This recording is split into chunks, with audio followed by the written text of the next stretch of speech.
അതിവേഗ വാർത്തകൾ തുടരുന്നു. തൃശൂർ ചാവക്കാട് ഉപ്പാപ്പ പള്ളിയിൽ നിന്നും 80,000 രൂപയോളം മോഷ്ടിച്ച പ്രതിയെ പോലീസ് സെർവാടിയിൽ നിന്നും പിടികൂടി. വയനാട് നെന്മേനി സ്വദേശി ഷംഷാദിനെയാണ് ഗുരുവായൂർ സബ് ഡിവിഷൻ ACPയുടെ നേതൃത്വത്തിൽ അറസ്റ്റ് ചെയ്തത്. കഴിഞ്ഞ 8-ാം തീയതി പുലർച്ചെയാണ് പ്രതി ചാവക്കാട് ഉപ്പാപ്പ പള്ളിയിൽ മോഷണം നടത്തിയത്.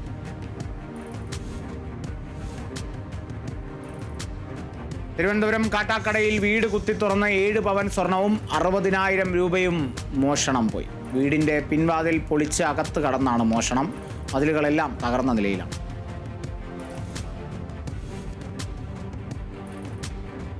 തിരുവനന്തപുരം വെട്ടൂർ കുമാരവിളാകം ഭഗവതി ക്ഷേത്രത്തിലെ വലിയ കാണിക്ക വഞ്ചി കുത്തിപ്പൊളിച്ച് പണം കവർന്ന കേസിൽ 2 പേർ പിടിയിൽ.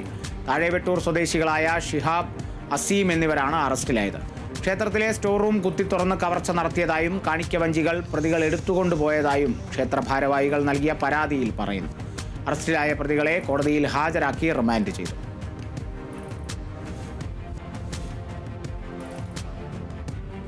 മണ്ണുത്തി ഇടപ്പള്ളി ദേശീയപാതയിലെ ഗതാഗതക്കുരുക്കിൽ കുടുങ്ങാതെ അതിരപ്പള്ളി മേഖലയിലെ വിനോദസഞ്ചാരികൾക്ക് പ്ലാന്റേഷൻ ചെക്ക് പോസ്റ്റ് വഴി രാത്രിയിൽ കടന്നുപോകുന്നതിന് അനുമതി നൽകണമെന്ന ആവശ്യം ശക്തമാകുന്നു. നിർമ്മാണ പ്രവൃത്തികളുടെ ഭാഗമായി മുരിങ്ങൂർ ചിറങ്ങര ദേശീയപാതയിൽ ഗതാഗത സ്തംഭനം പതിവായ സാഹചര്യത്തിലാണ് ആവശ്യമുയരുന്നത്. വൈകിട്ട് 6:30 മുതൽ രാവിലെ 6 വരെ പ്ലാന്റേഷൻ എസ്റ്റേറ്റ് റോഡിൽ പുറമേ നിന്നുള്ളവർ യാത്ര ചെയ്യുന്നതിന് വിലക്കുണ്ട്.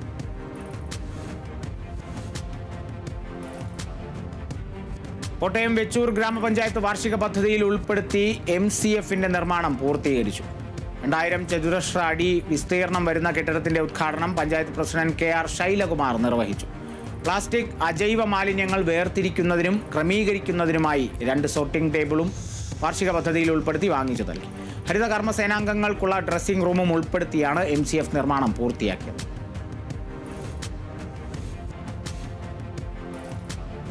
മലപ്പുറം വൈരങ്കോട് നവജീവൻ വിദ്യാദീപത്തിന്റെ നേതൃത്വത്തിൽ ഗ്രാമീണ ഗ്രന്ഥാലയം ഒരുക്കുന്നു.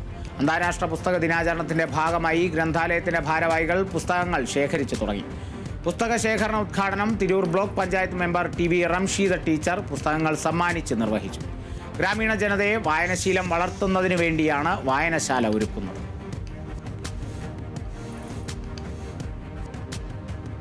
തൃശൂർ വടക്കാഞ്ചേരി SNDP ശാഖായോഗത്തിന്റെ നേതൃത്വത്തിൽ ചതയദിന പ്രാർത്ഥനയും കാശ്മീരിലെ പഹൽഗാമിലെ ഭീകരാക്രമണത്തിൽ മരണത്തിനിരയായവർക്ക് അനുശോചന പ്രാർത്ഥനയും നടന്നു. ശാഖാ പ്രസിഡന്റ് ഡോക്ടർ KA ശ്രീനിവാസന്റെ നേതൃത്വത്തിലാണ് പ്രാർത്ഥന സംഘടിപ്പിച്ചത്.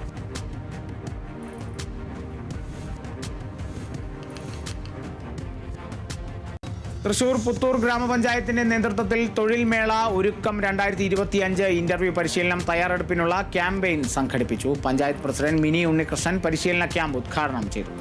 ഏപ്രിൽ 26-ന് തൃശൂർ ഗവൺമെന്റ് എഞ്ചിനീയറിംഗ് കോളേജിലും വിമല കോളേജിലും നടക്കുന്ന മെഗാ തൊഴിൽ പൂരത്തിന്റെ ഭാഗമായാണ് പരിപാടി സംഘടിപ്പിച്ചത്.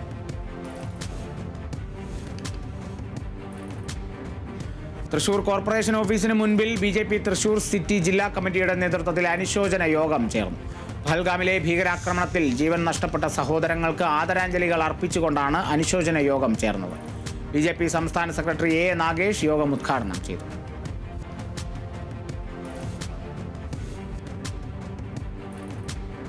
തൃശൂർ ഗുരുവായൂർ ദേവസ്വം 4ാമത് അഷ്ടപതി സംഗീതോത്സവം ഏപ്രിൽ 28-ന് നടക്കും. ക്ഷേത്രം തെക്കേനട ശ്രീ ഗുരുവായൂരപ്പൻ ഓഡിറ്റോറിയത്തിലായിരിക്കും നടക്കുക. അഷ്ടപതി സംഗീതോത്സവത്തിന്റെ പ്രാരംഭമായി സെമിനാർ ഏപ്രിൽ 26-ന് ശ്രീവത്സം അനക്സിലെ കൃഷ്ണഗീതി ഹാളിൽ നടക്കും.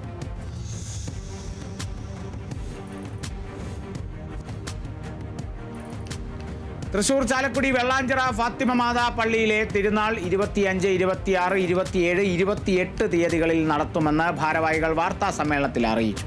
മാർപ്പാപ്പയുടെ നിര്യാണത്തിന്റെ പശ്ചാത്തലത്തിൽ ആഘോഷങ്ങൾ ഒഴിവാക്കിക്കൊണ്ടായിരിക്കും ഇത്തവണ തിരുനാൾ നടത്തുന്നത്.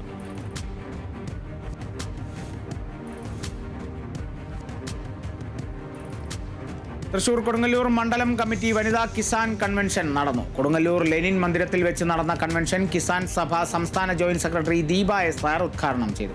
കൺവെൻഷനിൽ പങ്കെടുത്ത എല്ലാവർക്കും പച്ചക്കറി തൈകൾ വിതരണം ചെയ്തു.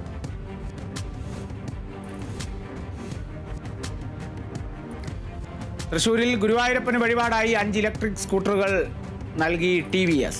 ദേവസ്വം അഡ്മിനിസ്ട്രേറ്റർ KP വിനയൻ സ്കൂട്ടറുകളും രേഖകളും ഏറ്റുവാങ്ങി. TVS മോട്ടോർ കമ്പനിയുടെ ഇലക്ട്രിക് സ്കൂട്ടറായ TVS iQube ആണ് വഴിപാടായി ഗുരുവായൂരപ്പന് സമർപ്പിച്ചത്.